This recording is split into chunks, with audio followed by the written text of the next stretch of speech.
What's up, world? It's your girl, Stacey Adams. It is 2:19 in the AM on a Friday. I guess it's Saturday morning, Friday night, whatever. You may be asking, why am I all done up? Well, I'll tell you why. I just left. I went to a birthday party. Whatever. I went to Corey Black's birthday party. Happy birthday, Corey Black, at 6:09.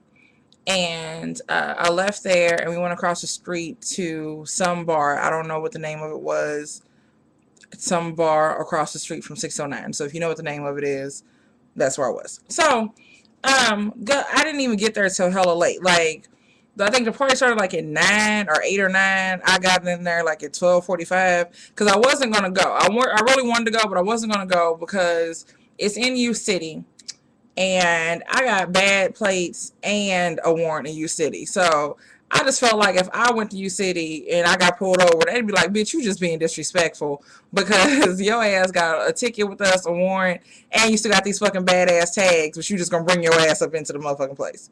So I'm like, I'm not gonna go. And then I put on Twitter, I'm like, I said, I really do want to go though. I really want to go and show my face and say hi to Corey Black because for those of you that don't know this, my name Stacey Adams actually came from Corey Black. He's the one who came up with it, and a little saying that goes with it, like, I'm Stacey Adams because I am classic, I'm always in style, and grown men love me, which is the truth. A 50-year-old nigga loves the shit out of some Stacey Adams. So me and the shoe. So I wanted to go up there. So I hop my ass in the car, whatever. I get all dialed up, hop in the car, drive down Midland from St. Ann all the way down to U City, and dipped and dived my ass up to 609. So get there, whatever, right? Have a cool little time, the little 45 minutes that I was there. Now, first thing, I was sitting at the bar or whatever, right, trying to get my drink, and I met a nice young man sitting there or whatever. I didn't really meet somebody, but it was a nice guy that was sitting next to me, whatever, right, and we're sitting there chit-chatting, not really talking about nothing. So, okay, no big whoop. So I go outside, and everybody's going across the street to this, whatever the fuck bar it is. So I'm walking across the street, and I see this guy, and like this guy was like in his 300 or whatever, Chrysler 300, the baby mama Beamer. So I noticed the car with the rims on and everything. I just kind of keep it moving. So dude, like, he's like, hey, excuse me. And I'm like, what? And he's like, I love your natural do. And I'm like, oh shit, really? I'm like, oh, thank you. And what's funny is I just came from the shop earlier today, and I was like, I'm cutting this shit off tomorrow. Fuck it, I want to relax, or I can't take this shit no more. So I'm like, oh, well, thank you, whatever. So I was just thinking about cutting. And he's like, oh, no. He's like, I love that shit. He's like, that whole outfit, everything you got going on, or whatever, right? I love all that shit you got going on, or whatever. I love that shit.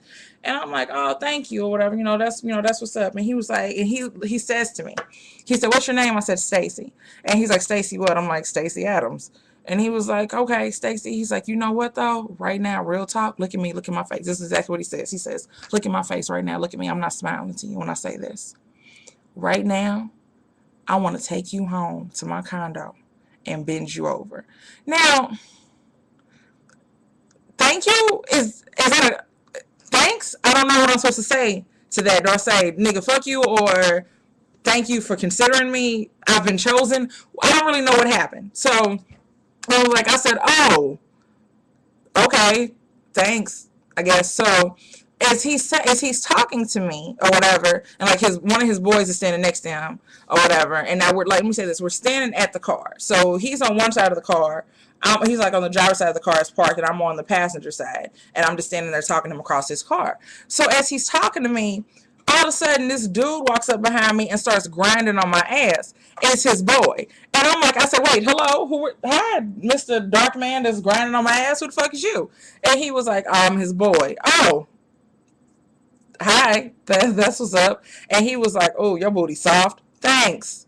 Again, I guess there are hard booties out there. I'm not really sure. I don't really touch other people's asses. But and so he was like, saying, like, yeah, and then his boy, like, and then the dude who was originally talking to me was like, oh yeah, that's my roommate. And I'm like, oh, I see where this is going. So there's no sex in the champagne room or your condo. He's like, oh, nigga, we live together. We live in such and such and such Oakland. Oakland, I don't want to go over there to your condo off Oakland. No thanks. I said, over by Forest Park? No thanks. I'm good. Well, one, I didn't want to go. But two, I don't want to go with you and your roommate over there while he's grinding on my ass and you telling me that you want to bend me over. I see right now some freaky shit going on that y'all want to do And I'm not down for the freaky shit. So at this point, I got one nice guy that I met that seemed, just was cool at the bar, and this nice guy to chit chat with. Then I got two dudes, roommates, whatever, who want to take me home and do things to me. So the roommate guy was steady, like, oh my God, like, I love your tattoos and oh shit, you got some titties on you. And I'm like, okay, I'm gonna go ahead and go inside this club, this other bar, whatever the fuck it is. Go in there, and I see a young gentleman that I used to kind of, mess around with in a biblical sense, if you will, not that long ago. This nice, nice young man.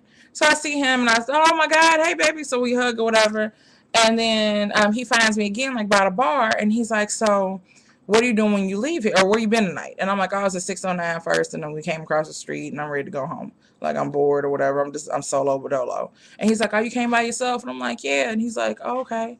Well, what you doing tonight?" And I'm like, "Nothing. Probably just going home. It's getting late." And he says, "Well, I still, still stay downtown. Same building, different apartments. So, I'm with some friends right now. But, you know, you want to come through and spend the night, then you can." So at this point, within a 10-minute time frame, I've had 3 niggas offer to take me home. Am I winning? You know what? All I do is win. And I've said this before. All I do is win. So I think that I'm a winner. I mean, I guess it could have been worse that I could have went out and nobody tried to fuck me. So I guess I'm a winner. So I don't know, people, give me your input. Am I a winner? Or is that a fail that 3 men all want to fuck me? And the 2 dudes, like I said, it was a set of roommates, 2 friends, set of roommates, and another guy who I actually have had relations or whatever with. So that wasn't necessarily a come on. It was kind of like he was calling me back off the bench. So that's what that was. But even still, though, it's like I haven't seen you or talked to you like in 2 years. And now it's like, hey, you want to come fuck? So I don't know. Am I a winner? I think all I do is win. And maybe that's what I was doing. Maybe I was winning or whatever. So y'all tell me what y'all think, whatever.